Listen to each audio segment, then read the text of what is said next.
के रूप में श्री पीवी के भाई अमोल सर, जो वर्तमान में सुप्रीम कोर्ट व हाई कोर्ट में बतौर अधिवक्ता कार्यरत हैं। महाविद्यालय की प्राचार्य मैम डॉक्टर सरिता चंद्राकर मैम, मंचस्थ अतिथियों एवं महाविद्यालय के समस्त शिक्षकगण एवं छात्र छात्राओं, आप सभी का मैं आकांक्षा सिंह आज के सेमिनार में हार्दिक अभिनंदन करती हूँ, स्वागत करती हूँ। मैं ये जो है आध्यात्मिक विश्वविद्यालय जिसमें अध्यात्म का कई महीने में अर्थ बताएंगे, आपके बीच आया हुआ है पीवी के अमोल भाई, जो जिसका मैं परिचय दे दूं।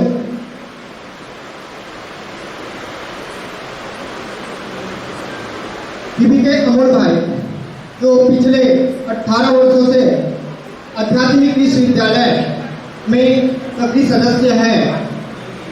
सन 2000 में मुंबई विश्वविद्यालय में मैकेनिकल इंजीनियरिंग की डिग्री भी प्राप्त किए हैं। इंडियन लॉ इंस्टीट्यूट नई दिल्ली से टैक्सेशन के पोस्ट ग्रेजुएशन भी इन्होंने प्राप्त किए हैं। अगला इन्होंने दिल्ली विश्वविद्यालय LLB की भी डिग्री प्राप्त किए हैं। वर्तमान समय LLB की डिग्रियों के आधार से इन्होंने सुप्रीम कोर्ट, हाई कोर्ट अधिवक्ता के रूप में अभी वर्तमान कार्यरत हैं और पिछले 12 वर्षों से आध्यात्मिक विश्वविद्यालय का जो कानूनी सलाहकार के रूप में भी निःशुल्क अपनी सेवाएं दे रहे हैं। अभी तक भारत में विभिन्न शहरों में सैकड़ों आध्यात्मिक सेमिनार इन्होंने किए हैं, जिसमें से एक सेमिनार आपके इस कांतीबाई कला वाणिज्य विज्ञान महाविद्यालय में भी है। तो इसका हमें विश्वास है कि इसका यह जो निःशुल्क सेवाएं या इनकी जो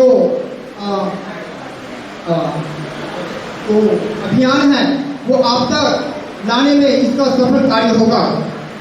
इनका जो वेबसाइट भी हम देख सकते हैं PBK www.pbk.info, इसके अंतर्गत आप इसका पूरी जानकारी भी ले सकते हैं।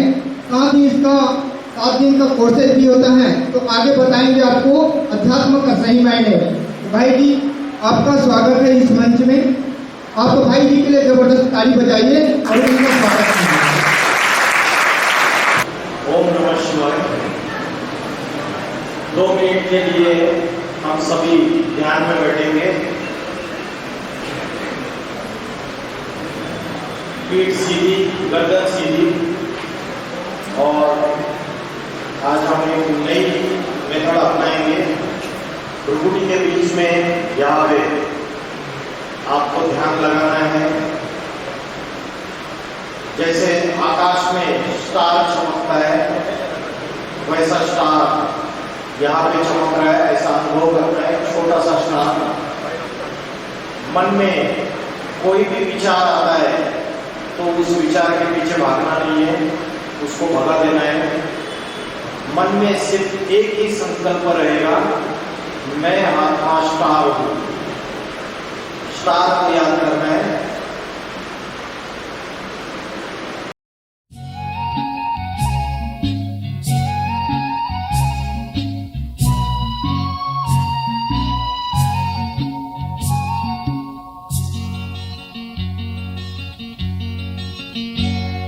पवित्र मन रखो, पवित्र तन रखो, पवित्र मन रखो, पवित्र तन रखो। पवित्रता मनुष्यता की शान है। जो मन वचन कर्म से पवित्र है, वो चरित्रवान ही यहाँ महान है। पवित्र मन रखो, पवित्र तन रखो, पवित्रता मनुष्यता की शान है। जो मन वचन कर्म से पवित्र है, वो चरित्रवान ही यहाँ महान है।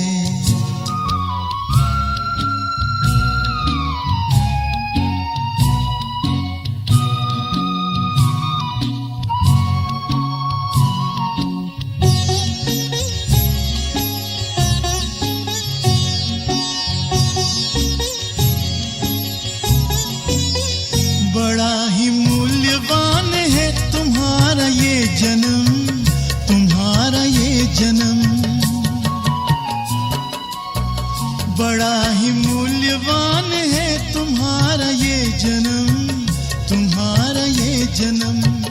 जगत की कर्म भूमि में करो भले कर्म, करो भले कर्म। अच्छे रखो विचार, उत्तम करो व्यवहार। अच्छे रखो विचार, उत्तम करो व्यवहार।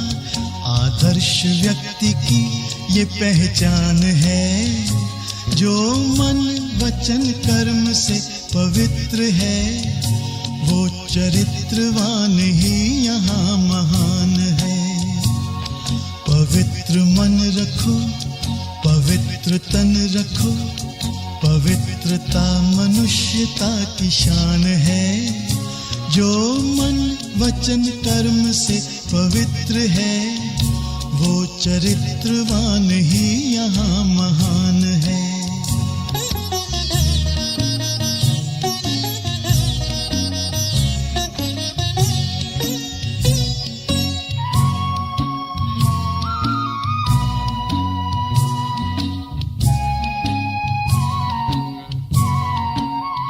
तुम अपनी आँख में अमृत रखो विमल विमल, सदा विमल विमल। तुम अपनी आँख में अमृत रखो विमल विमल, सदा विमल विमल। तुम्हारी वाणी में माधुर्य हो सरल सरल, सदा सरल सरल। तुम हो के निर्विकार, सबका करो सत्कार। तुम हो के निर्विकार, सबका करो सत्कार। ये जन्म तुम्हारा इम्तिहान है। जो मन वचन कर्म से पवित्र है, वो चरित्रवान ही यहाँ महान है। पवित्र मन रखो, पवित्र तन रखो। पवित्रता मनुष्यता। ओम शांति। ओम शांति का अर्थ है मैं आत्मा शांत स्वरूप। मेरा जो निजी स्वरूप है वो शांत है पूरा।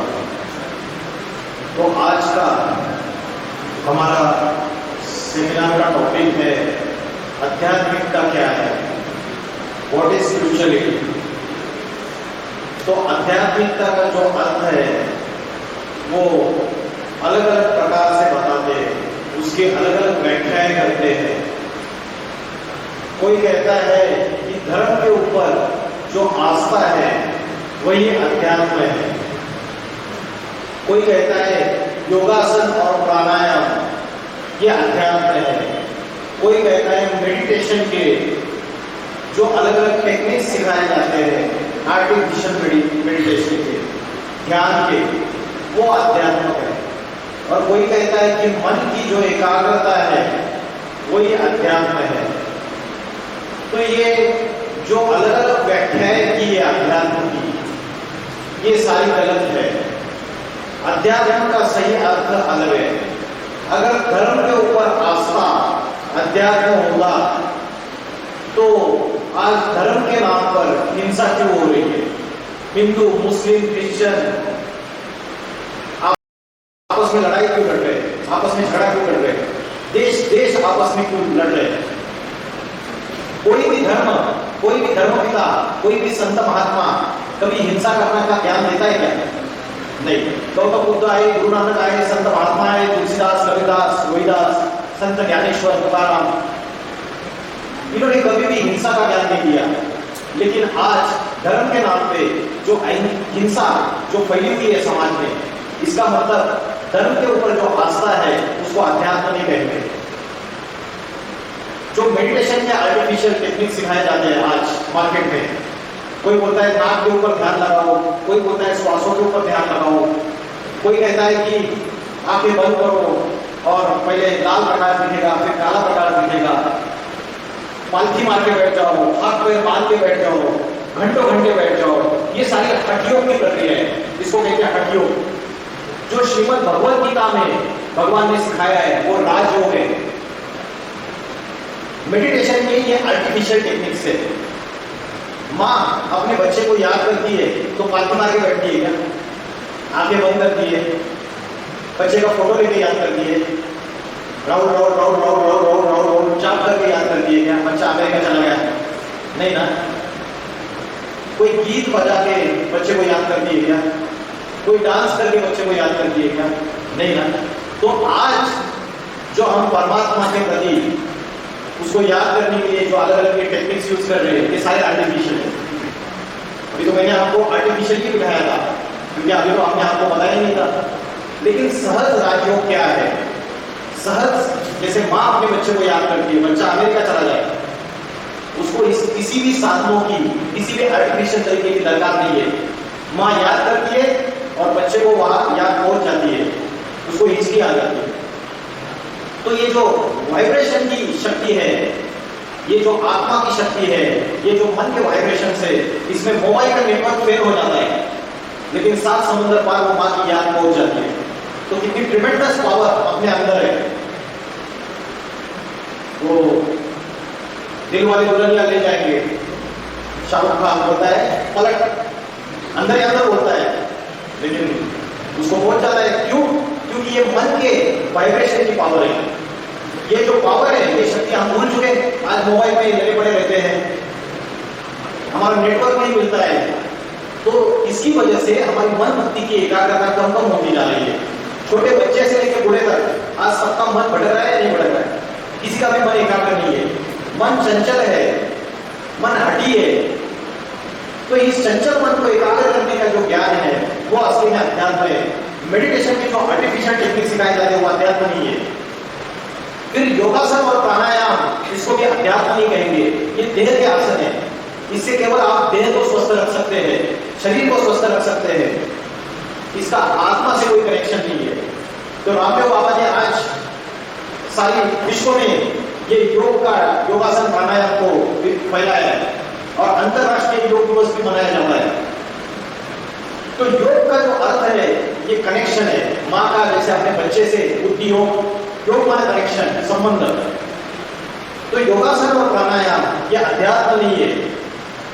कोई कहता है मेरा मन एकाग्र रहता है, मैं अच्छे से एकाग्रता से अभ्यास करता हूं, तो यही अध्यात्म है।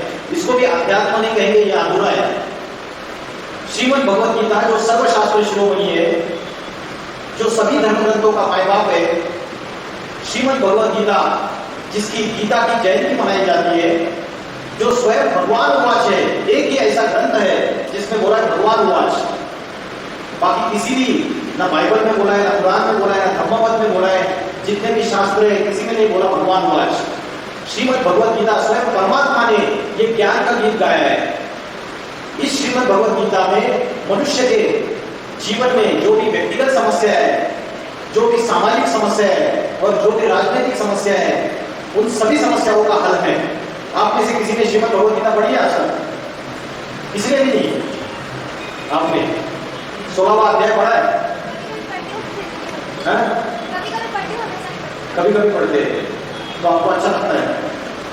तो श्रीमद् भगवत गीता में बोला है अध्यात्म विद्या विद्यानाम, अधि मना अंदर और आत्मा, आत्मा के अंदर का जो ज्ञान है, जो नॉलेज है, वो अध्यात्म है। आज जो हमें नॉलेज मिलती है इंजीनियरिंग की, डॉक्टर बनने की, टीचर बनने की, वकील बनने की, ये कौन सी पढ़ाई है? ये भौतिक पढ़ाई है, सेकुलर एजुकेशन। परमात्मा आके जो नॉलेज देता है वो स्पिरिचुअल एजुकेशन है, अध्यात्म विद्या। आज कोई भी कॉलेज, यूनिवर्सिटी, स्कूल ये अध्यात्म विद्या नहीं सिखाता है।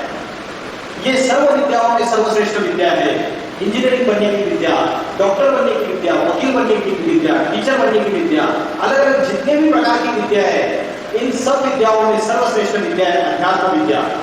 और श्रीमद् भगवत गीता में बोला है मैं स्वयं में अध्यात्म विद्या हूं, क्योंकि ईश्वर जब स्वयं अपने मुख से आके जो ज्ञान बताता है उसमें जादू है। कौन सी जादू है? परिवर्तन की जादू है। जैसे कोई बहुत बिगड़े हुए बच्चे होते हैं ना, बहुत बिगड़े हुए होते हैं, तो उनको कोई सुधार ही नहीं पाता है, तो भगवान आके जो विद्या सिखाता है उसमें परिवर्तन की जादू है। तो आज जो नॉलेज दी जा रही है, वो भौतिक पढ़ाई जो पढ़ाई जा रही है, वो सारी नॉलेज पेट भरने तक की सीमित नॉलेज है, शरीर से कनेक्टेड नॉलेज है। शरीर को कोई बीमारी आती है तो डॉक्टर के पास जाते हैं, मेडिसिन ले लेते हैं, अच्छा डाइट ले लेते हैं, जिम में जाते हैं, शरीर अच्छा दिखना चाहिए, सुंदर दिखना चाहिए, सारी चीजें करते हैं, लिपस्टिक लगाते हैं, पाउडर लगाते हैं, ब्यूटी पार्लर में जाते हैं, बॉडी तंदुरुस्त होनी चाहिए। तो सवेरे से लेकर रात तक इस देह को कैसे अच्छा रखना, इस देह के लिए जो धन की प्राप्ति करनी है उसके लिए, और देह के जो संबंधी है, चाचा मामा काका ताऊ नाना नानी, ये संबंधी, मित्र संबंधी, रिश्तेदार, इसी में हमारी बुद्धि अटकी हुई रहती है। तो शरीर की बीमारी आती है तो डॉक्टर के पास जाते हैं, और अगर मन बीमार हो जाता है, जैसे आज सबका मन बीमार हो रहा है ना, किसी का कम किसी का ज्यादा, depression, tension, stress, anxiety, insomnia, रात को नींद नहीं आती है। कितने लोगों को रात को नींद नहीं आती है, ये प्रॉब्लम है? पता है क्या? हाथ ऊपर कीजिए, एक हाथ ऊपर, ये सच्चा व्यक्ति है, एकदम सच्चा, ये भी सच्चा, देखो 3 हो गए। और लड़कियां क्या है, शर्मा रही है। देखो लड़के सच्चाई के लिए तुरंत तैयार हो जाते हैं, करते नहीं आती, वो नहीं आती, नींद नहीं आती। तो ये जो समस्या है, ये मनोविकार है, ये मन की बीमारी है। आज जो साइकियाट्रिस्ट के पास जाते हैं वो तो नींद की दवाइयां देते हैं, उससे और भी बीमारियां पैदा हो जाती है। तो जो मन की बीमारी अगर दूर करनी है, उसके लिए हमें क्या करना पड़ेगा? मन को शक्तिशाली बनाना पड़ेगा, मनोबल बढ़ाना पड़ेगा, आत्मबल बढ़ाना पड़ेगा, विल पावर बढ़ानी पड़ेगी। किसी वृक्ष को अगर पानी डालते हैं तो पानी कहाँ डालेंगे? जड़ में, टहनियों के पत्तों में पानी नहीं डालेंगे। तो ये शरीर रूपी वृक्ष है, और ये शरीर रूपी वृक्ष का जो बीज है वो कौन है? हाँ? जोर से बताइए। आत्मा। अरे वाह, होशियार बच्चे। ये शरीर रूपी वृक्ष का बीज है आत्मा, और आत्मा की 3 शक्तियां है, मन, बुद्धि, संस्कार। शास्त्रों में बोला है मनरेव आत्मा, मन बुद्धि ही आत्मा है। तो हम शरीर के लिए तो सब कुछ कर रहे हैं, लेकिन मन बुद्धि रूपी आत्मा के लिए, उसको शक्तिशाली बनाने के लिए, आत्मा ये बीज है। मन की एकाग्रता जो है, आज छोटे बच्चे से लेकर बूढ़े तक सबका मन भटक रहा है। तो इस मन रूपी बीज को, आत्मा को, ये हम पानी नहीं दे रहे। तो कौन सा पानी देंगे?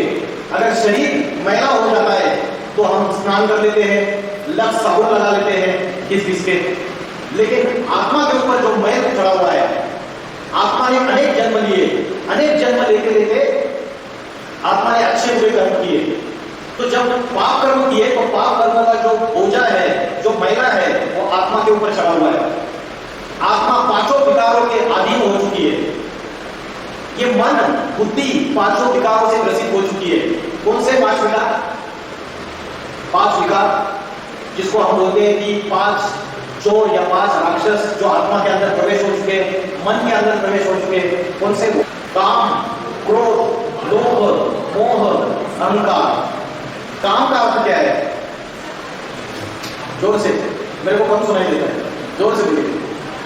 काम का अर्थ है कामना, और कामना माने इच्छा। और इच्छाओं में सबसे प्रबल इच्छा कौन सी है? सही जवाब दे रहे हो, बताइए। एकदम परफेक्ट आंसर। इच्छाओं में सबसे प्रबल इच्छा है विषय वासना, लस्ट। श्रीमद् भगवद गीता में बोला है संगात संजायते कामा। संग करने से, गलत संग करने से कामना उत्पन्न हो जाती है। कामानी जायते क्रोधा, और जब इच्छा पूर्ति नहीं होती है तो क्रोध आ जाता है।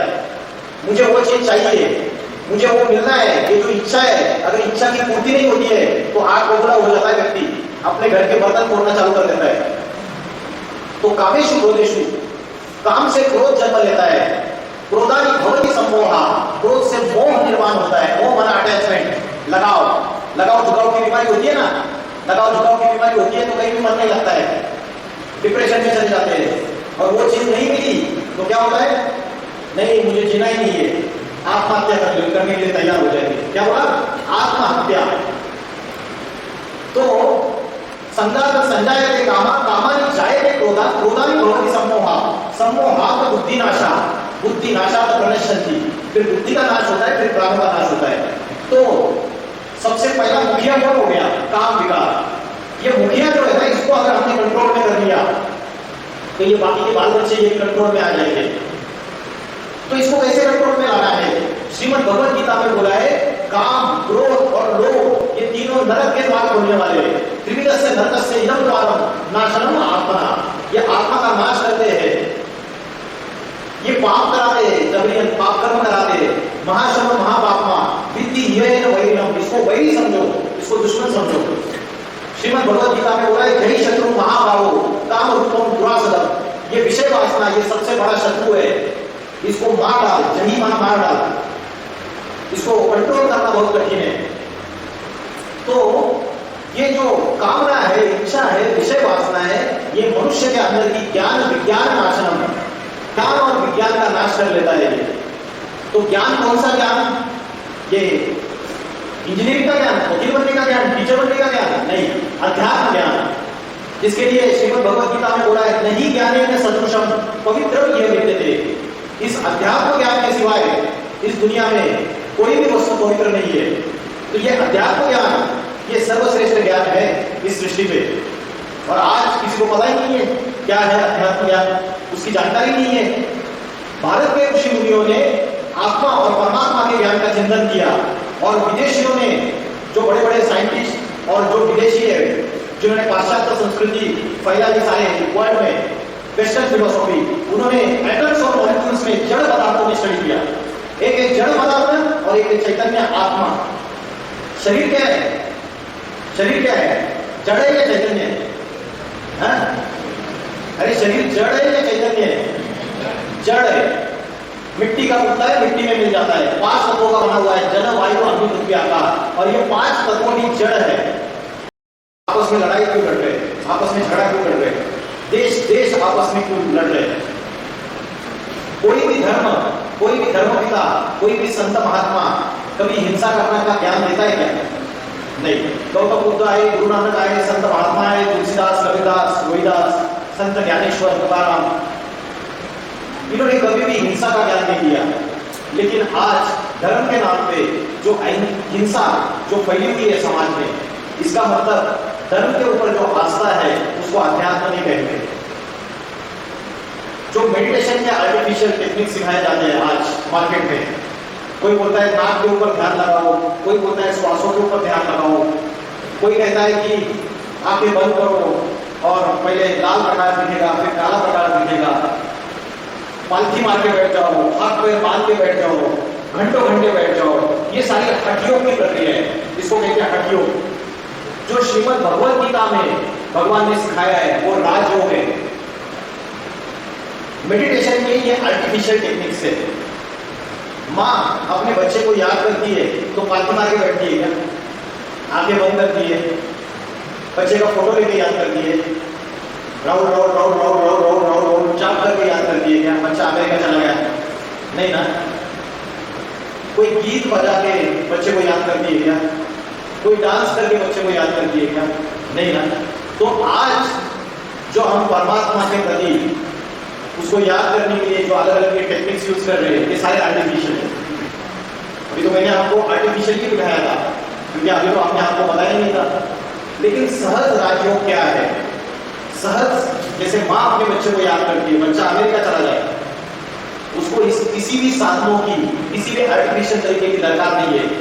माँ याद करती है और बच्चे को वहां याद पहुंच जाती है, उसको हिचकी आ जाती है।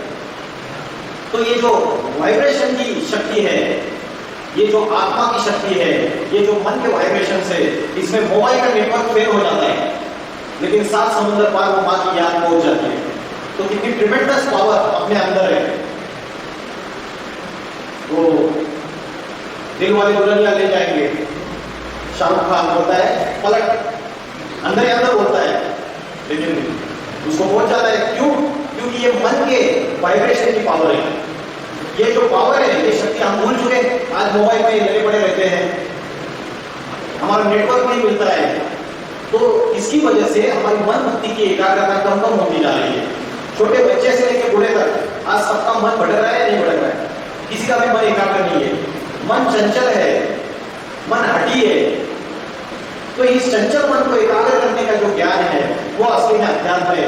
मेडिटेशन के जो आर्टिफिशियल टेक्निक सिखाए जाते हैं वो अध्यात्म नहीं है। फिर योगासन और प्राणायाम, इसको भी अध्यात्म नहीं कहेंगे, ये देह के आसन है।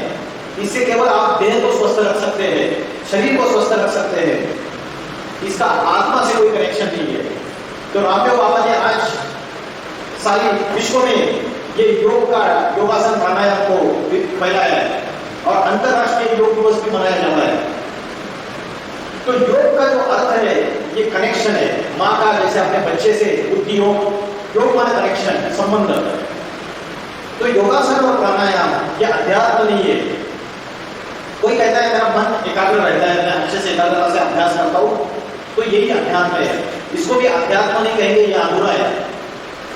श्रीमद् भगवत गीता जो सर्वशास्त्र शिरोमणि है, जो सभी धर्म ग्रंथों का माय बाप है, श्रीमद् भगवत गीता जिसकी गीता की जयंती मनाई जाती है, जो स्वयं भगवान उवाच है, एक ही ऐसा ग्रंथ है जिसमें बोला है भगवान उवाच। बाकी किसी भी ना बाइबल में बोला है, ना कुरान में बोला है, ना धम्मपद में बोला है, जितने भी शास्त्र है किसी में नहीं बोला भगवान उवाच। श्रीमद् भगवत गीता स्वयं परमात्मा ने ये ज्ञान का गीत गाया है। इस श्रीमद् भगवत गीता में मनुष्य के जीवन में जो भी व्यक्तिगत समस्या है, जो भी सामाजिक समस्या है और जो भी राजनीतिक समस्या है, उन सभी समस्याओं का हल है। आप में से किसी ने श्रीमद् भगवत गीता पढ़ी है आज तक? किसी ने भी नहीं? आपने 16वां अध्याय पढ़ा है? कभी कभी पढ़ते हैं तो आपको अच्छा लगता है। तो श्रीमद् भगवत गीता में बोला है अध्यात्म विद्या विद्यानाम। आदि माना अंदर और आत्मा, आत्मा के अंदर का जो ज्ञान है, जो नॉलेज है, वो अध्यात्म है। आज जो हमें नॉलेज मिलती है इंजीनियरिंग की, डॉक्टर बनने की, टीचर बनने की, वकील बनने की, ये कौन सी पढ़ाई है? ये भौतिक पढ़ाई है, सेकुलर एजुकेशन। परमात्मा आके जो नॉलेज देता है वो स्पिरिचुअल एजुकेशन है, अध्यात्म विद्या। आज कोई भी कॉलेज, यूनिवर्सिटी, स्कूल ये अध्यात्म विद्या नहीं सिखाता है। ये सर्व विद्याओं में सर्वश्रेष्ठ विद्या है। इंजीनियरिंग बनने की विद्या, डॉक्टर बनने की विद्या, वकील बनने की विद्या, टीचर बनने की विद्या, अलग अलग जितने भी प्रकार की विद्या है, इन सब विद्याओं में सर्वश्रेष्ठ विद्या है अध्यात्म विद्या। और श्रीमद् भगवत गीता में बोला है मैं स्वयं में अध्यात्म विद्या हूं, क्योंकि ईश्वर जब स्वयं अपने मुख से आगे जो ज्ञान बताता है उसमें जादू है। कौन सी जादू है? परिवर्तन की जादू है। जैसे कोई बहुत बिगड़े हुए बच्चे होते हैं ना, बहुत बिगड़े हुए होते हैं, तो उनको कोई सुधार ही नहीं पाता है, तो भगवान आके जो विद्या सिखाता है उसमें परिवर्तन की जादू है। तो आज जो नॉलेज दी जा रही है, वो भौतिक पढ़ाई जो पढ़ाई जा रही है, वो सारी नॉलेज पेट भरने तक की सीमित नॉलेज है, शरीर से कनेक्टेड नॉलेज है।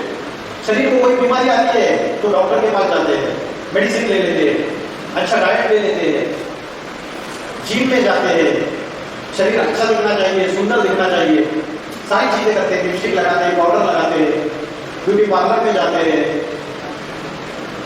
बॉडी तंदुरुस्त होनी चाहिए। तो सवेरे से लेकर रात तक इस देह को कैसे अच्छा रखना, इस देह के लिए जो धन की प्राप्ति करनी है उसके लिए, और देह के जो संबंधी है, चाचा, मामा, काका, ताऊ, नाना, नानी, ये संबंधी, मित्र संबंधी, रिश्तेदार, इसी में हमारी बुद्धि अटकी हुई रहती है।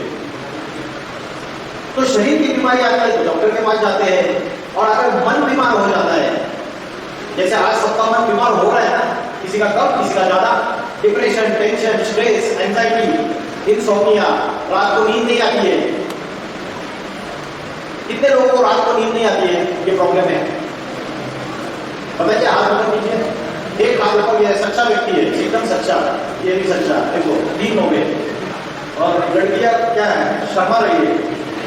देखो लड़के सच्चाई के लिए तुरंत तैयार हो जाते हैं, करते नहीं है, नहीं आती, वो नहीं आती, नींद नहीं आती। तो ये जो समस्या है, ये मनोविकार है, ये मन की बीमारी है। आज जो साइकियाट्रिस्ट के पास जाते हैं वो तो नींद की दवाइयां देते हैं, उससे और भी बीमारियां पैदा हो जाती है। तो जो मन की बीमारी अगर दूर करनी है, उसके लिए हमें क्या करना पड़ेगा? मन को शक्तिशाली बनाना पड़ेगा, मनोबल बढ़ाना पड़ेगा, आत्मबल बढ़ाना पड़ेगा, विल पावर बढ़ानी पड़ेगी। किसी वृक्ष को अगर पानी डालते हैं तो पानी कहाँ डालेंगे? जड़ में, टहनियों में, पत्तों में पानी नहीं डालेंगे। तो ये शरीर रूपी वृक्ष है, और ये शरीर रूपी वृक्ष का जो बीज है वो कौन है? हाँ? जोर से बताइए। आत्मा। अरे वाह, होशियार बच्चे हैं। ये शरीर रूपी वृक्ष का बीज है आत्मा, और आत्मा की 3 शक्तियां है, मन, बुद्धि, संस्कार। शास्त्रों में बोला है मनरेव आत्मा, मन बुद्धि ही आत्मा है। तो हम शरीर के लिए तो सब कुछ कर रहे हैं, लेकिन मन बुद्धि रूपी आत्मा के लिए, उसको शक्तिशाली बनाने के लिए, आत्मा ये बीज है। मन की एकाग्रता जो है, आज छोटे बच्चे से लेकर बूढ़े तक सबका मन भटक रहा है। तो इस मन रूपी बीज को, आत्मा को, ये हम पानी नहीं दे रहे। तो कौन सा पानी देंगे? अगर शरीर मैला हो जाता है तो हम स्नान कर लेते हैं, लक्स साबुन लगा लेते हैं घिस घिस के। लेकिन आत्मा के ऊपर जो मैल चढ़ा हुआ है, आत्मा ने अनेक जन्म लिए, अनेक जन्म लेते लेते आत्मा ने अच्छे बुरे कर्म किए।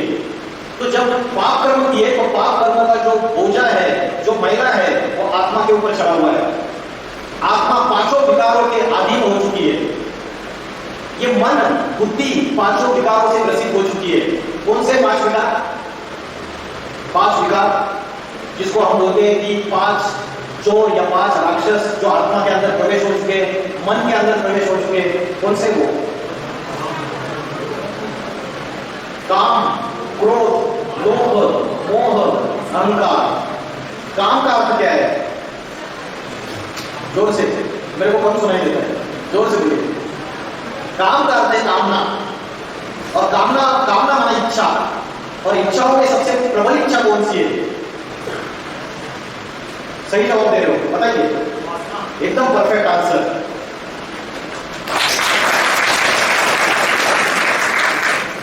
इच्छाओं में सबसे प्रबल इच्छा है विषय वासना, लस्ट।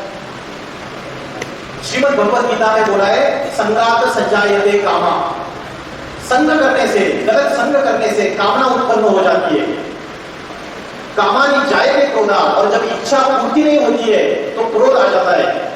मुझे वो चीज चाहिए, मुझे वो मिलना है। ये जो इच्छा है, अगर इच्छा की पूर्ति नहीं होती है तो आग बबूला हो जाता है व्यक्ति, अपने घर के बर्तन फोड़ना चालू कर देता है।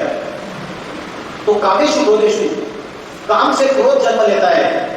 क्रोधानि भवति सम्मोहा, क्रोध से मोह निर्माण होता है। मोह माना अटैचमेंट, लगाव झुकाव की बीमारी होती है ना, लगाव झुकाव की बीमारी होती है तो कहीं भी मन नहीं लगता है, डिप्रेशन में चले जाते हैं। और वो चीज नहीं मिली तो क्या होता है?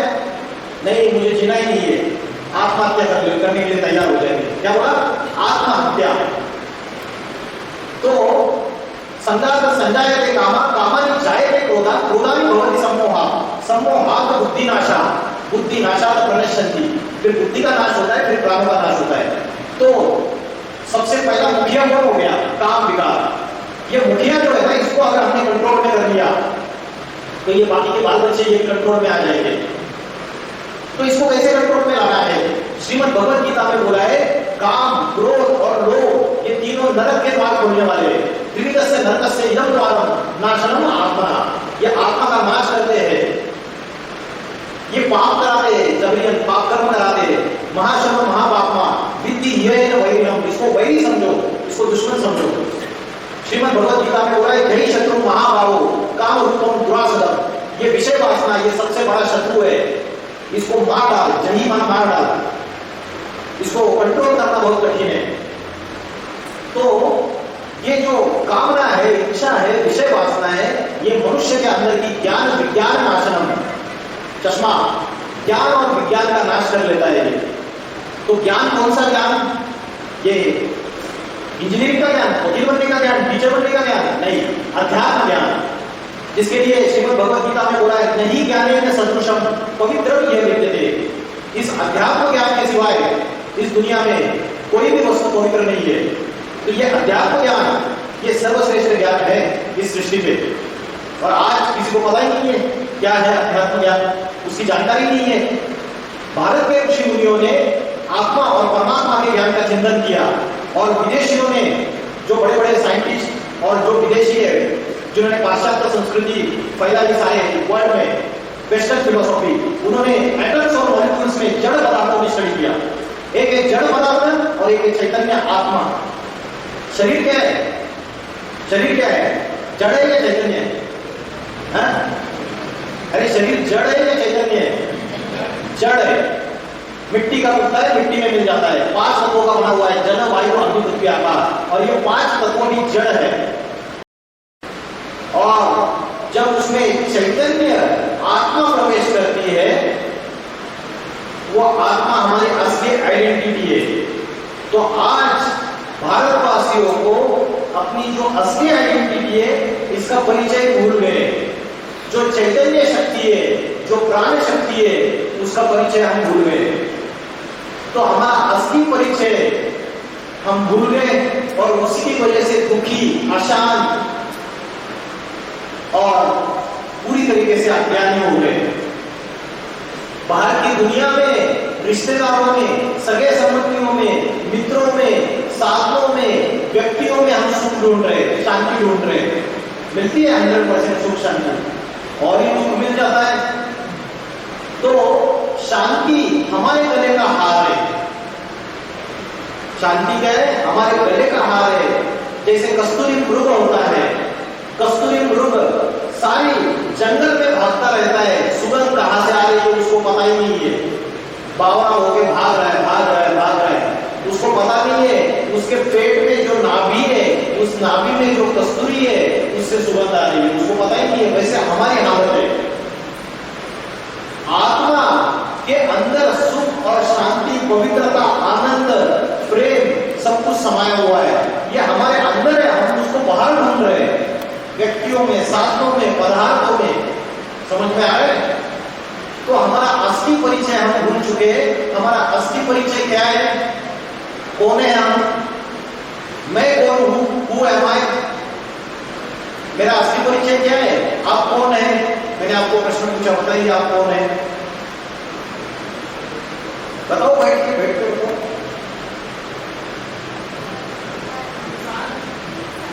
इंसान, मानव, और किसी का अलग जवाब? Soul, soul, SOUL। किसी ने जवाब दिया मैं रमेश हूं, किसी ने जवाब दिया मैं बबीता हूं, किसी ने जवाब दिया मैं इंजीनियर हूं। एक ही प्रश्न पूछा है। किसी ने जवाब दिया मैं बंगाली हूं, किसी ने बोला मैं बिहारी हूं, किसी ने बोला मैं अमेरिकन हूं, किसी ने बोला मैं मुस्लिम हूं। एक ही प्रश्न का अलग अलग जवाब। किसी ने बोला मैं हिंदू हूं, किसी ने बोला मैं स्त्री हूं, किसी ने बोला मैं पुरुष हूं। तो ये जो अलग अलग परिचय दिए, ये हमारा असली परिचय नहीं है, ये ट्रू आइडेंटिटी नहीं है, हमारा शाश्वत परिचय नहीं है। लिंग, जाति, भाषा, क्वालिफिकेशन, राष्ट्रीयता, इसके आधार से हमारा असली परिचय नहीं होता है। हमारा जो असली परिचय है वो परमानेंट है। वो जब हमने जन्म लिया तब भी था और मृत्यु के बाद भी रहेगा हमारा अस्तित्व। वो मेरा असली परिचय। इन्होंने जवाब दिया कि मैं एक आत्मा हूं। क्या हूं? आत्मा। आत्मा मतलब प्राण शक्ति, चैतन्य शक्ति। जैसे ये इंस्ट्रूमेंट है, इसमें अगर इलेक्ट्रिक करंट फ्लो नहीं होगा तो ये इंस्ट्रूमेंट कोई काम का नहीं है। वैसे शरीर एक इंस्ट्रूमेंट है।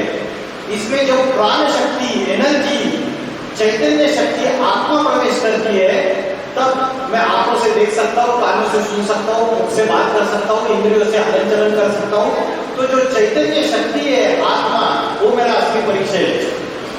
आत्मा अजर, अमर, अविनाशी है और शरीर विनाशी है। इसलिए मरने के बाद एक को जला देते हैं या तो गाड़ देते हैं।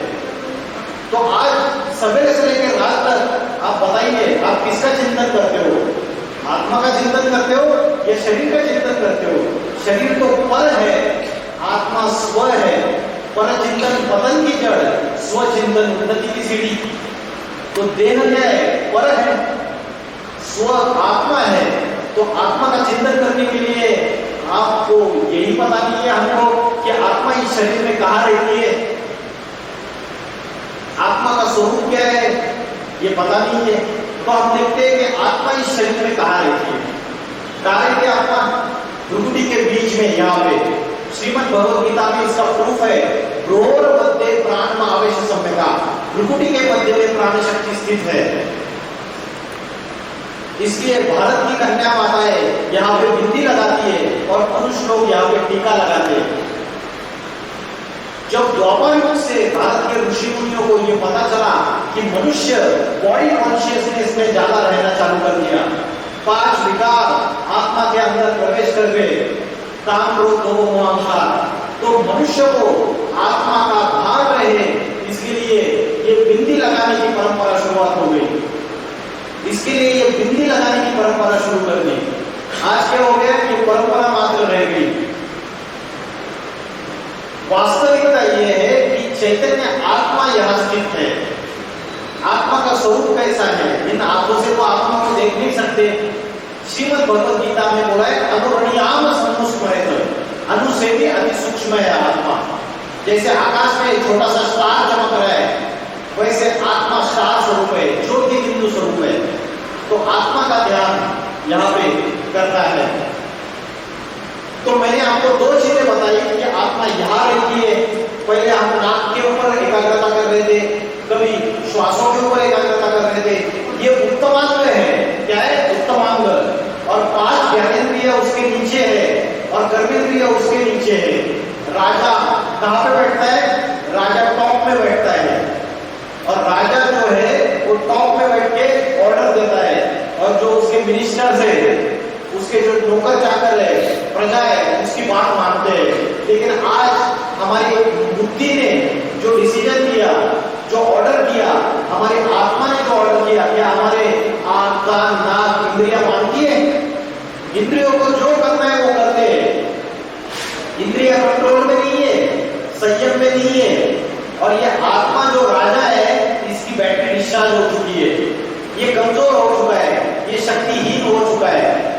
उसका मूल कारण है कि आत्मा के अंदर अनेक जन्म लेते लेते, एक शरीर छोड़ा दूसरा शरीर धारण किया, अनेक जन्म लेते लेते आत्मा के अंदर 5 विकारों ने प्रवेश कर लिया, काम क्रोध लोभ मोह अहंकार। तो आत्मा भ्रुकुटी के बीच में स्थित है, और जैसे आकाश में स्टार चमकता है वैसे स्टार है।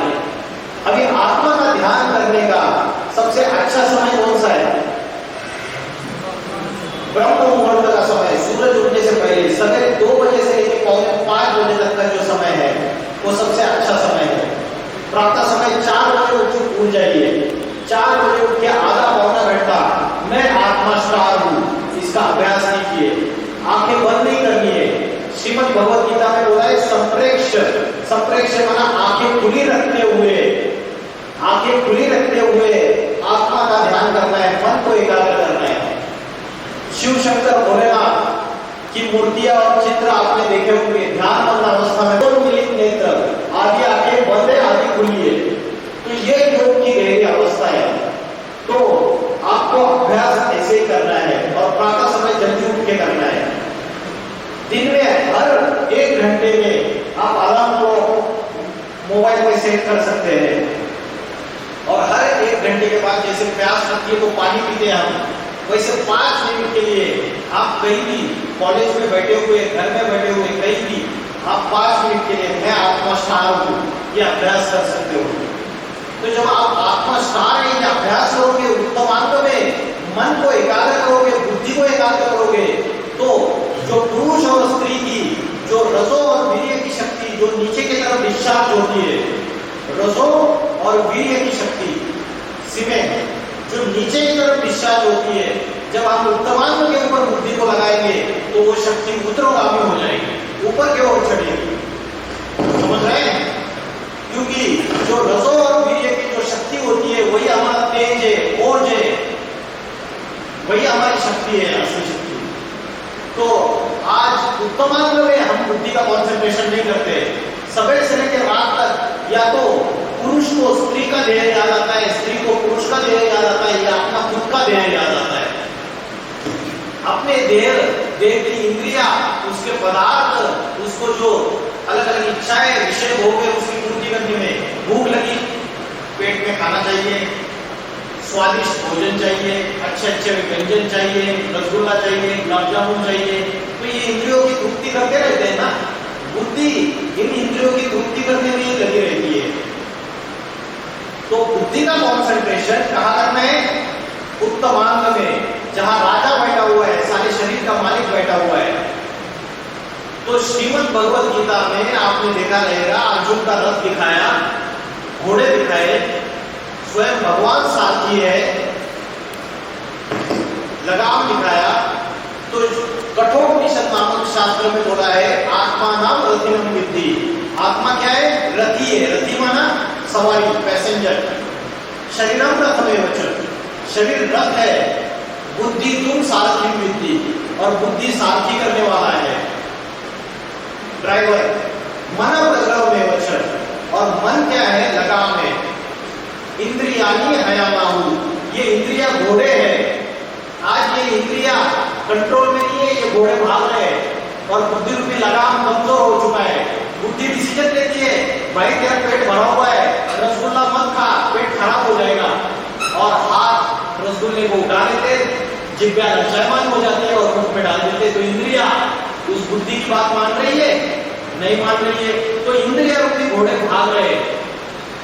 तो ये जो चित्र है, इसका आज तक कभी अर्थ समझा था? सिर्फ वो देखा कि रथ है, घोड़े है, अर्जुन है, सारथी है। असली अर्थ जो सूक्ष्म उसकी व्याख्या है ये है। समझ में आ रहा है? तो शास्त्रों में बोला है मन के जीते जीत, मन के हारे हार। अगर मन से जीत गया तो वो जीत गया, और मन से अगर हार गया तो वो हार गया। श्रीमद् भगवद गीता में बोला है मन जीते सो जगत जीत, इंद्रिय जीते सो जगत जीत, काम जीते सो जगत जीत। तो आज क्या हो रहा है? आज पढ़े लिखे IAS ऑफिसर्स, इंटेलिजेंट, अच्छे अच्छे सेलिब्रिटीज क्या कर रहे हैं? सुसाइड कर रहे हैं, आत्महत्या। क्यों? क्योंकि इनको ये पढ़ाई तो किसी ने सिखाई नहीं कि विल पावर कैसे बढ़ाई जाती है। अगर किसी की विल पावर स्ट्रांग है वो आत्महत्या करेगा? उसको तो कठिन से कठिन जीवन में परिस्थितियां आएगी, पहाड़ जैसी समस्या आएगी, उसके ऊपर कोई असर नहीं होने वाला है, क्योंकि मन के जीते जीत, मन के हारे हार है। शिवाजी महाराज, छत्रपति शिवाजी महाराज, शहाजी जैसे छोटे जागीरदार का बच्चा था। ऐसी जबरदस्त विल पावर कि एक ही जन्म में छोटे से जागीरदार से हिंदवी स्वराज्य का सम्राट बन गया। बना या नहीं बना? उसके बाद महाराणा प्रताप, अकबर के नीचे सारे राजपूत राजा झुक गए, लेकिन महाराणा प्रताप ने अंत तक टक्कर ली, घास की रोटियां खाई, जंगल में जाके रहा, लेकिन जो सनातन धर्म की जो धारणाएं हैं, उस धारणाओं को, दूसरी धारणाओं को आगे झुकने नहीं दिया। आचार्य विष्णुगुप्त साधारण बालक, प्रकांड विद्वान पंडित चाणक्य के रूप में प्रख्यात हो जाता है, और एक छोटा सा बालक चंद्रगुप्त को ऐसी शिक्षा देता है कि एक ही जन्म में उसको एक गरीब बालक को सम्राट बना देता है। मौर्य, चंद्रगुप्त मौर्य को सम्राट बना देता है भारत का। तो ये जितने भी बड़े बड़े राजाएं हुए, बाबर सेना में छोटा सा सिपाही था, और एक ही जन्म में अपनी विल पावर से, अपने पुरुषार्थ से, एक ही जन्म में सिपाही से सम्राट बन गया। अपने प्राइम मिनिस्टर नरेंद्र मोदी जी, बहुत बड़े बड़े एग्जाम्पल्स हमारे सामने हैं। तो ये किसका बल है? ये आत्मबल है, ये मनोबल है, ये विल पावर है।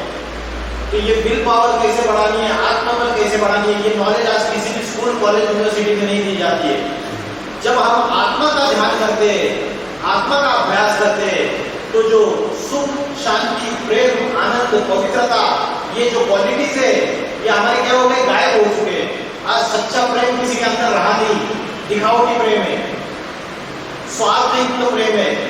सुर नर मुनि सबकी यह रीति, स्वार्थ लाभ करे सब प्रीति। आज सभी जो प्रीति का दिखावा कर रहे हैं प्रेम का, वो स्वार्थ युक्त प्रेम है, वो देह का स्वार्थ युक्त लगाव है।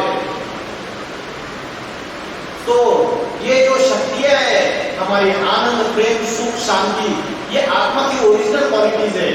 ये ओरिजिनल क्वालिटीज फिर से वापस आ सकती है अगर हम आत्मा का ध्यान करेंगे, देह का चिंतन छोड़ के आत्मा अभ्यास करेंगे। तो अर्जुन भगवान को पूछते हैं, अर्जुन महारथी है, धनुर्धारी है, पांडवों में बहुत बड़ा महारथी है, क्या पूछता है दूसरे अध्याय में, मेरा मन बड़ा चंचल है, बड़ा बलवान है, बड़ा घटी है, इस चंचल मन को मैं कैसे एकाग्र करूं? और भगवान जवाब देते हैं, अभ्यास न तो कौन्तेय वैराग्य न च म्रियते, बार बार इस चंचल मन को एकाग्र करने का योगाभ्यास कर, क्या कर? योग अभ्यास। और दूसरा वैराग्य ला जीवन में। तो वैराग्य ला मतलब क्या? भगवे वस्त्र पहन के अपने माँ बाप को, बीवी बाल बच्चों को छोड़ के जंगल में चले जाए, इसको वैराग्य बोलते हैं। वैराग्य की जो व्याख्या है कि घर गृहस्थी में रहते हुए अगर हम मन बुद्धि से डिटैच हो जाए, कर्म करते हुए अगर हम डिटैच रहे, अनासक्त रहे, तो वो असली वैराग्य है। श्रीमद् भगवद गीता में कर्म योग सिखाया है। अपना जीवन होना चाहिए कमल पुष्प समान।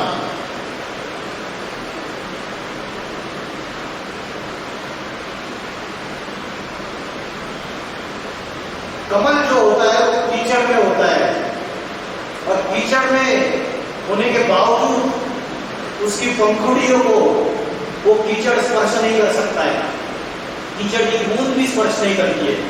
वैसे ये दुनिया विषय विकारों का कीचड़ है। इस दुनिया में रहते हुए, कर्म करते हुए हमें मन बुद्धि से डिटैच करना है। तो आप बोलेंगे ये तो बहुत डिफिकल्ट चीज है, यही वैराग्य है। उसके लिए हमें आत्मा का अभ्यास करना है। अभी हम जो अभ्यास करते हैं उसमें आत्मा को हमने 0 वैल्यू दिया है। सवेरे से लेकर रात तक हम कोई भी समय अपने आत्मा को, मन को एकाग्र करने के लिए नहीं देते। रात को सो जाते तो हमारा शरीर को आराम मिलता है, लेकिन मन बुद्धि रूपी आत्मा भटकती रहती है, सपने आते हैं, अशांत रहते हैं। तो इसलिए सब बैठे हुए उनके आगे बंद रहती है या खुली रहती है? अब रॉन्ग। अभी चल रहा है घोर पापी कलयुग। तो ये जो घोर पापी कलयुग है, जब श्रीमद् भगवद गीता में बोला है, जब धर्म की ग्लानि होती है, अधर्म का बोलबाला होता है, तब मैं सज्जनों की रक्षा करने के लिए, दुर्जनों का विनाश करने के लिए इस सृष्टि में आता हूं। तो आज अनेक धर्म, हिंदू, मुस्लिम, क्रिश्चियन, बौद्धी, सन्यासी, सिख, ये सारे धर्म नास्तिक आपस में लड़ाई झगड़ा कर रहे हैं। धर्म आपस में लड़ रहे हैं, जाति आपस में लड़ रही है, 2 देश आपस में लड़ाई झगड़ा कर रहे हैं। जब ऐसा समय आता है, घोर पापी कलयुग की अज्ञान अंधकार की रात्रि फैल जाती है। कलयुग क्या है? रात्रि। और रात्रि के बाद क्या आता है? क्या आता है? दिन आता है।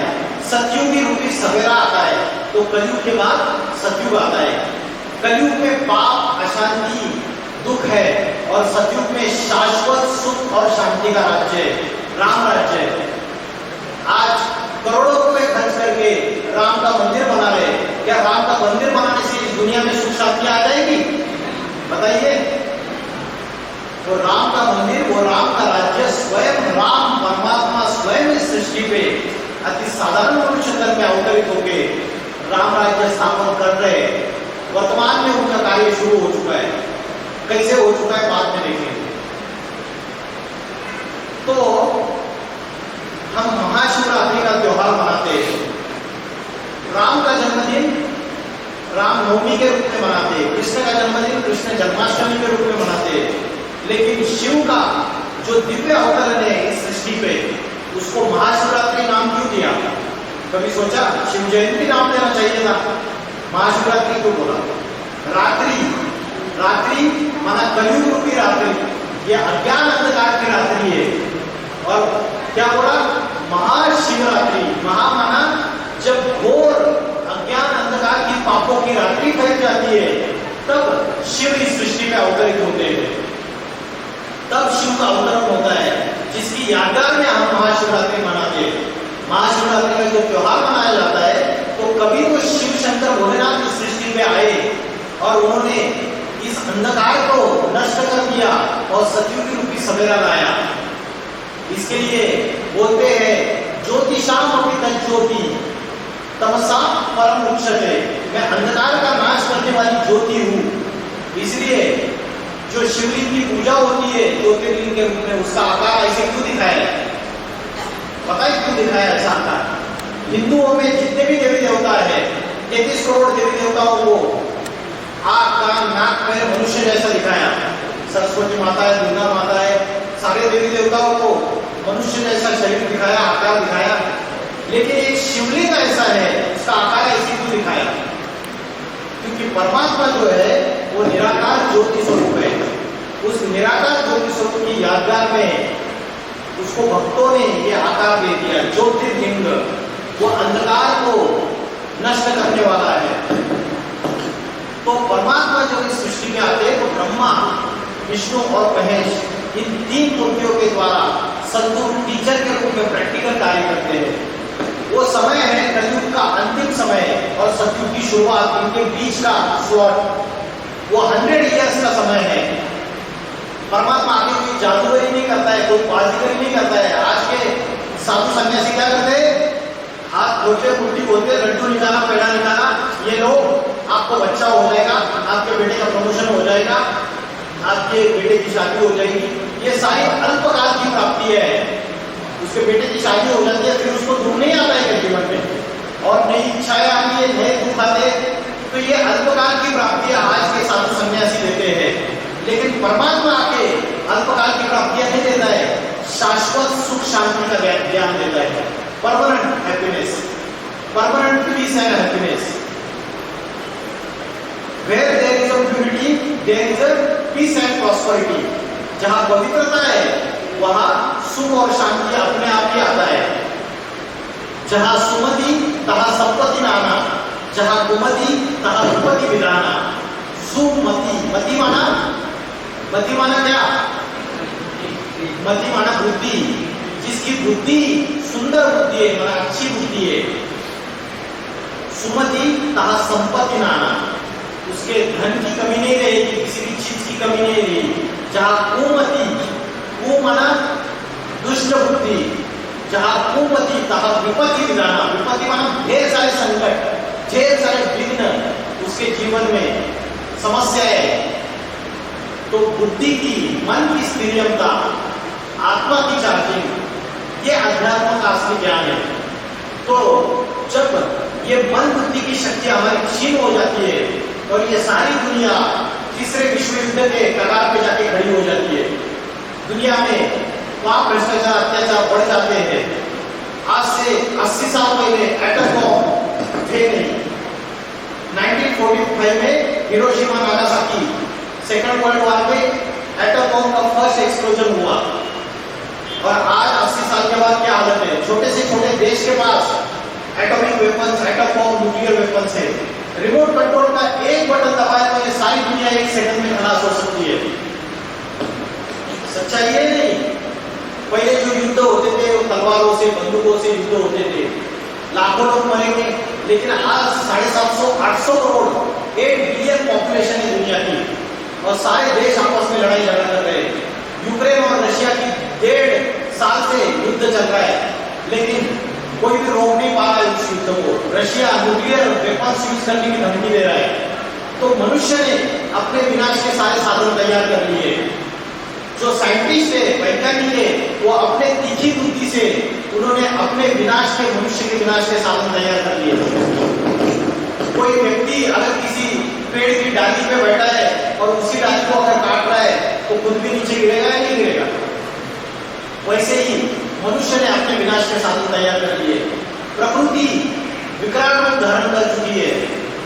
कभी अकाल पड़ता है, कभी इतनी वर्षा हो जाती है कि सारी फसल डूब जाती है। एनवायरमेंटल डिग्रेडेशन हो रहा है, ओजोन का लेयर डिप्लीट हो रहा है।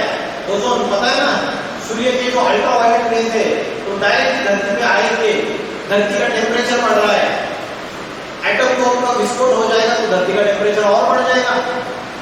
धरती का टेम्परेचर बढ़ने से नॉर्थ पोल और साउथ पोल की जो बर्फ है वो पिघल जाएगी। नॉर्थ पोल और साउथ पोल की बर्फ पिघलने से समुद्र का जलस्तर बढ़ जाएगा। समुद्र का जलस्तर, वाटर लेवल बढ़ गई तो बड़े बड़े भूखंड समुद्र के अंदर समा जाएंगे, तो सारी सृष्टि का विनाश हो जाएगा। America, Europe, New Zealand, Australia, Africa, ये बड़े बड़े भूखंड जो समुद्र से घिरे हुए वो समुद्र के अंदर समाहित हो जाएंगे। तो आज मनुष्य ने अपने विनाश के साथ साधन तैयार कर दिए और ये सारी की सारी दुनिया थर्ड वर्ल्ड वॉर की कगार पे खड़ी है पूरी तरीके से। तो जब ऐसी परिस्थिति आ जाती है तो परमात्मा जो है अति साधारण मनुष्य शरीर में इस सृष्टि में अवतरित हो जाते हैं। इसका ब्लूटूथ कनेक्ट करना है ऑन करो उसको। तो जब ऐसा समय आता है तो परमात्मा अति साधारण मनुष्य शरीर में इस सृष्टि पे अवतरित हो जाते हैं। श्रीमद् भगवद गीता में एक श्लोक आया है, अवजानाति मां मूढ़ा मानुषी तनुमाश्रितम्। मैं अति साधारण मनुष्य शरीर में जब इस सृष्टि में अवतरित होता हूँ तो मूर्ख बुद्धि लोग मुझे पहचान नहीं पाते हैं, क्योंकि कलयुग के भौतिक सुखों में बुद्धि उलझी हुई रहती है। आज दुनिया में ढेर सारे बाबा है, ढेर सारे सत्संग है, कैसे पता चलेगा कि परमात्मा अति साधारण मनुष्य तन में अवतरित हो चुका है? तो उसके लिए ये जवाब है कि परमात्मा वो ज्ञान का भंडार है, ज्ञान का सागर है, उसके अंदर सृष्टि के आदि मध्य अंत का ज्ञान है। वो परमात्मा के ये सृष्टि का अंत कब होगा, शुरुआत कब होगी, इस सारी की नॉलेज स्वयं आके देता है। उस ज्ञान के आधार से उसकी पहचान हो जाती है कि वो प्रैक्टिकल इस सृष्टि पे अवतरित हुए। आज तक तुलसीदास, कबीरदास, अनेक अनेक धर्म संस्थापक जो ज्ञान नहीं दे पाए वो ज्ञान परमात्मा आके देते हैं, उसके आधार से उनकी पहचान हो पाती है। तो ईश्वर का अवतरण इस सृष्टि में अभी हो चुका है। अभी ये सृष्टि का जो समय चल रहा है इसमें धरती के ऊपर पापों का बोझा बढ़ता चला जा रहा है। तो आगे चल के क्या होगा, बड़े बड़े भूकंप आएंगे, बड़े बड़े भूकंप आएंगे तो 70-70, 80-80 मंजिल बड़ी बड़ी बिल्डिंग्स जो है वो ताश के पत्तों के जैसे नीचे गिर जाएंगे।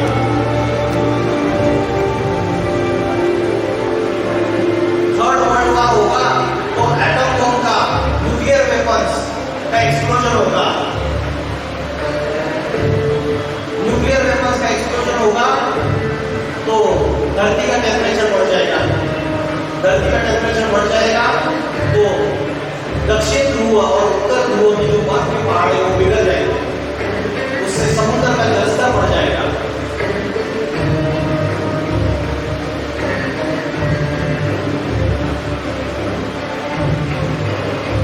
हिंदू मुस्लिम आपस में दुश्मनी बढ़ती चली जा रही है। अभी ट्रेलर चल रहा है, आगे चल के बड़ा मूवी रिलीज होने वाला है। आगे चल के खास भारत में हिंदू मुस्लिम गृह युद्ध के आसार दिख रहे हैं। तो सृष्टि का जब ऐसा समय हो जाता है, ये सारी सृष्टि एटॉमिक वेपन से भरी हुई है। समुद्र में, सागर में, आकाश में, जमीन पे ये सारे एटॉमिक वेपन्स तैनात है पूरी तरीके से। जब ऐसा समय आ जाता है तो सृष्टि का जो पिता है, जगत पिता, जगन्नाथ, विश्वनाथ, वो इस सृष्टि पे अपने साधारण मनुष्य शरीर में अवतरित हो जाते हैं और ये सृष्टि महाविनाश के कगार पे जाके खड़ी हो जाती है। आज दुनिया में बड़े बड़े वर्ल्ड पीस कॉन्फ्रेंस कर रहे हैं, विश्व शांति सम्मेलन कर रहे हैं, अहिंसा सम्मेलन कर रहे हैं, यूनाइटेड नेशंस ऑफ ऑर्गेनाइजेशन जैसी इंस्टीट्यूट है, लेकिन कोई पीस स्थापन नहीं कर पा रहे, शांति स्थापन नहीं कर पा रहे। नोबेल पीस प्राइज देते हैं लेकिन दुनिया और ही अशांत और दुखी होती जा रही है। तो शंकर का अर्थ किसको पता है? शंकर का अर्थ है शम करोति, जो सारी सृष्टि में शांति लाता है। वो शंकर ऐसी देवता है जिसको बोला है महाकाल। महाकाल माना काल माना मृत्यु और महाकाल माना महामृत्यु। तो सारी संसार का महाकाल बन के आता है। जब दुनिया में पापों की आदि बढ़ जाती है तो पापों का विनाश करके नया सद्धर्म स्थापन करना ये परमात्मा का कार्य है। ये सृष्टि चक्र घूमता रहता है, जैसे जल चक्र घूमता है वैसे सत्युग कहता है द्वापर कलयुग। कलयुग का अंतिम समय आता है, फिर से परमात्मा सृष्टि पे अवतरित होते हैं, पापी कलयुग का विनाश करते हैं और आदि सनातन धर्म फिर से स्थापन करते हैं। दूसरे दूसरे जितने भी धर्म है वो किसने स्थापन किए और कब स्थापन किए ये सबको पता है। ये 2-2.5 हजार साल में इस्लाम, बौद्ध, क्रिश्चियन, सन्यासी, सिख आर्य समाज, ये सारे धर्म स्थापन हुए, लेकिन सनातन धर्म है जो सबसे पुराना है, सबसे प्राचीन है, वो स्वयं ईश्वर आके स्थापन करता है। तो वर्तमान समय में उस परमात्मा का अवतरण हो चुका है। अनेक अनेक भविष्यकार है, प्रेडिक्टर्स है, उन्होंने भविष्यवाणियां की है। आपने नॉस्ट्राडेम्स का नाम सुना है किसी ने? नॉस्ट्राडेम्स भविष्यकार है, उनकी भविष्यवाणियां बहुत फेमस है, गूगल में डालो तो आपको पता चलेगा। गोपीनाथ शास्त्री, उसके बाद कल्कि पुराण, एंडरसन, जूलबर्ग, हीरो, किट, ये बड़े बड़े भविष्यकार है। इन्होंने भविष्यवाणी की है कि 21वीं शताब्दी में उत्तर भारत की धरती पर एक महापुरुष का अवतार होगा। वो ऐसा परम योगी होगा, योगियों का भी योगी होगा।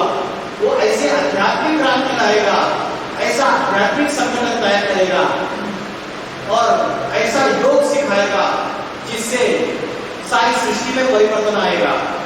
बड़ी बड़ी महासत्ताएं, America, Europe, Russia, China, New Zealand, Australia, उसके आगे नतमस्तक हो जाएगी। वो एक धर्म, एक राज्य, एक भाषा, एक मानवीय संविधान, एक न्यायपालिका स्थापन करेगा और भारत विश्वगुरु बन जाएगा। ये मैं नहीं कर रहा हूं, अलग अलग भविष्यकारों की ये भविष्यवाणियां हैं। तो ये सृष्टि का समय चल रहा है कि गीता में एक श्लोक आया है, जगत विपरिवर्तते, कि विपरिवर्तते, वि माना विरुद्ध दिशा में मैं इस जगत का परिवर्तन करता हूं। पापी कलयुग को बदल के मैं पावन सतयुग में ये सृष्टि परिवर्तित करता हूं। तो पापी कलयुग को बदल के पावन सतयुग में परिवर्तन करना, ये काम किसी भी राजनेता, पॉलिटिशियन, कोई संत महात्मा नहीं कर सकता। ये स्वयं परमात्मा ही ये काम कर सकता है। तो परमात्मा आके ये आदि सनातन देवी देवता धर्म फिर से स्थापन कर रहे हैं और लक्ष्मी नारायण का राज्य शीघ्र ही आने वाला है। एक धर्म, एक राज्य, एक भाषा स्थापन होने वाला है। आज यूनिफॉर्म सिविल कोड की बात कर रहे हैं भारत में, लेकिन सारे विश्व में ये यूनिफॉर्म सिविल कोड स्वयं परमात्मा के लाते हैं, एक छत्र में ये स्थापन करते हैं। तो इतना बोल के मैं अपने टॉपिक को विराम देता हूँ। अध्यात्म का अर्थ में लास्ट में फिर से कंक्लूड कर रहा हूँ। अध्यात्म का अर्थ है अपने को आत्मा समझ के परमात्मा से बुद्धि का योग लगाना, लेकिन परमात्मा को यथार्थ रूप में हम हजारों सालों से समझ नहीं पाए। जब वो प्रैक्टिकल में अभी वर्तमान समय में किसी साधारण मनुष्य तन में अवतरित हुए, तभी हम उनको यथार्थ रूप में याद कर सकते हैं, जैसे माँ अपने बच्चे को याद करती है। हमने परमात्मा को देखा ही नहीं है तो उसको याद कैसे करेंगे? तो ये वो समय है, इस समय परमात्मा का अवतरण हो चुका है और आध्यात्मिक विश्वविद्यालय के द्वारा वो स्वयं आध्यात्मिक ज्ञान की पढ़ाई पढ़ा रहे। ओम नमः शिवाय।